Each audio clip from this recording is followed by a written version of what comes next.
Agora, a voz do pastor, com Dom Luiz Fernando Lisboa.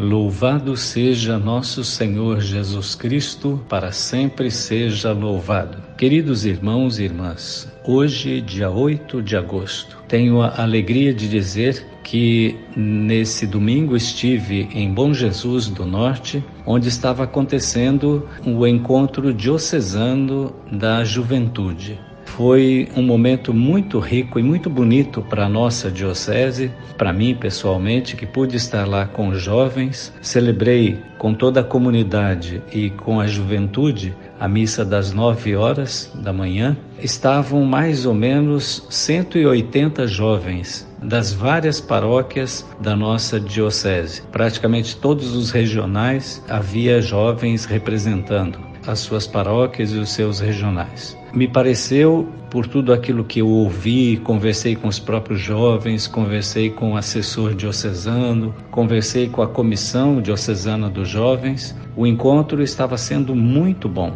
com temas muito próprios da juventude. Os jovens estavam bem focados. Depois da celebração, por exemplo, do domingo, os jovens foram distribuídos em cerca de 10 oficinas. Cada oficina tinha um tema. Então os jovens se inscreveram nas oficinas. Oficina da leitura orante da Bíblia, oficina sobre o protagonismo dos jovens, oficina das mídias sociais, como usar as mídias sociais. E eu praticamente passei em quase todas as oficinas, e os assessores eram muito bons, da própria juventude, e os jovens estavam tendo uma participação muito, muito bonita. Então, minha alegria de ter podido participar desse encontro da nossa juventude diocesana. E ontem aconteceu também um encontro vocacional diocesano. Estavam presentes 19 jovens, sendo 17 rapazes e 2 moças, 2 meninas. Desses todos foram apurados 10 para fazerem um encontro de discernimento vocacional, que é um encontro mais próximo daqueles que estão para entrar no seminário ou numa casa religiosa. Então também conversei com o padre formador e com o responsável da pastoral vocacional, ainda que rapidamente, e eles manifestaram que o encontro foi muito bom e a participação muito boa. Nós estamos no mês das vocações, e falar de juventude, falar de vocacionados, é falar das vocações.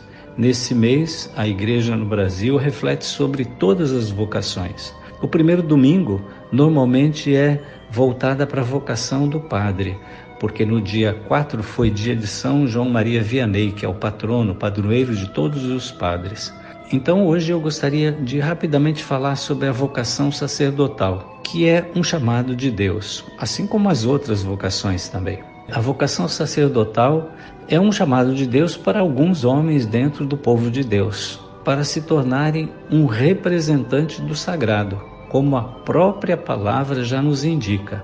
Sacerdos significa sagrado, iotis significa representante. Então o padre é um representante do sagrado no meio do povo. O sacerdote, o presbítero ou ainda o padre, é chamado por esses 3 nomes, recebe o sacramento da ordem, que lhe confere o munus de ensinar, de santificar por meio da liturgia e de reger os fiéis leigos.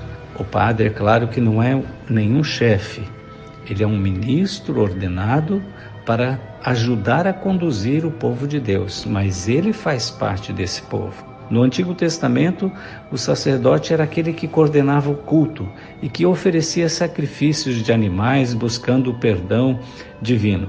Jesus é o sumo sacerdote, porque ele mesmo se ofereceu em sacrifício para salvar a humanidade. Jesus, ao morrer na cruz e ao ressuscitar, redimiu toda a humanidade, e agora nenhum outro sacrifício é necessário. O sacerdote hoje é aquele que em toda a Sagrada Liturgia atualiza este mistério de sacrifício de Jesus. O sacerdote age in persona Christi, e assim quando ele diz, isto é o meu corpo, isto é o meu sangue, é o próprio Cristo que está falando. A ação do padre, ele se prolonga para além da liturgia, para ser um alter Christus, isto é, para ser a presença de Jesus no mundo.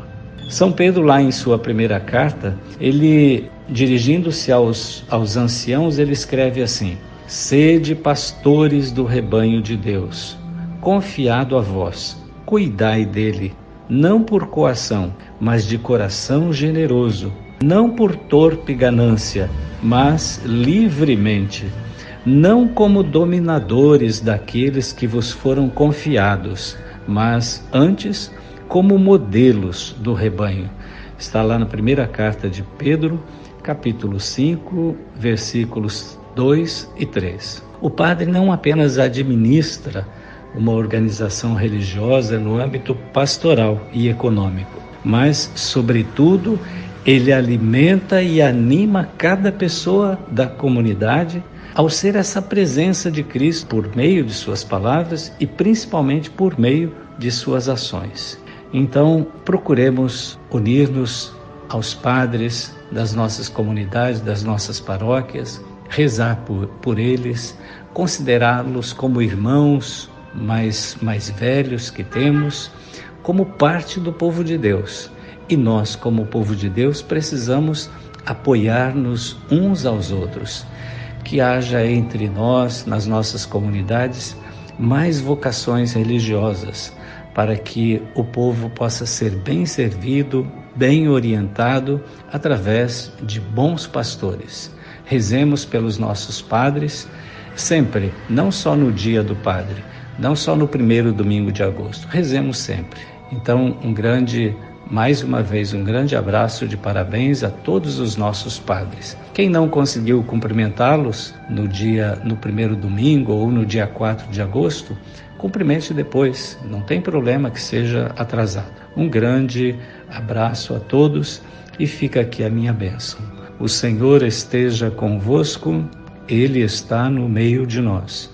Abençoe-vos o Deus Todo-Poderoso, o Pai e o Filho e o Espírito Santo. Amém. A Voz do Pastor, com Dom Luiz Fernando Lisboa.